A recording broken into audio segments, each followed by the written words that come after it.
আজ হতে চলেছে ভারত ফ্রান্স সরকারের বড় প্রতিরক্ষা চুক্তি। 26টি রাফাল মেরিন ফাইটার জেট বিমানের জন্য এই চুক্তি। আজ 63,000 কোটি টাকার চুক্তি সম্পন্ন হবে নয়াদিল্লিতে। আর এই চুক্তি সম্পন্ন হলে আরও বাড়বে ভারতীয় নৌবাহিনীর ক্ষমতা।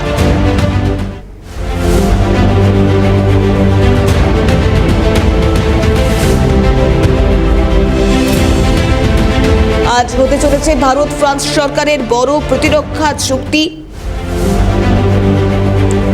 26টি রাফাল মেরিন ফাইটার জেট বিমানের জন্য এই চুক্তি।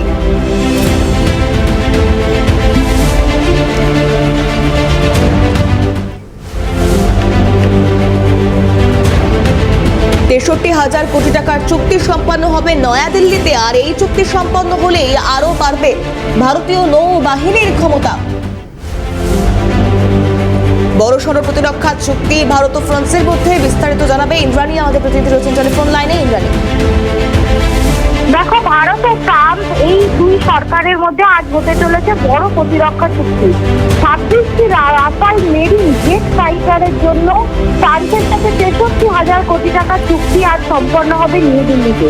এর ফলে ভারতীয় নৌবাহিনীর ক্ষমতা কিন্তু বাড়বে। আমরা জানি রাফাল জেট অত্যন্ত গুরুত্বপূর্ণ। এরা যেমন একদম নির্দিষ্ট টার্গেট করে আঘাত হানতে সক্ষম, ঠিক তেমনই কিন্তু র্যাডারে কোথায় কি আছে সেটা দেখেও কিন্তু তারা টার্গেট করতে পারে এবং লেজার লাইটের মাধ্যমেও কিন্তু তারা টার্গেট করতে সক্ষম। এরকম 26টি রাফাল জেট ফাইটার বিমান মেরিন অর্থাৎ নৌবাহিনীর জন্য নেওয়া হচ্ছে। আমরা যেটা জানতে পারছি যে ভারতের যে যুদ্ধ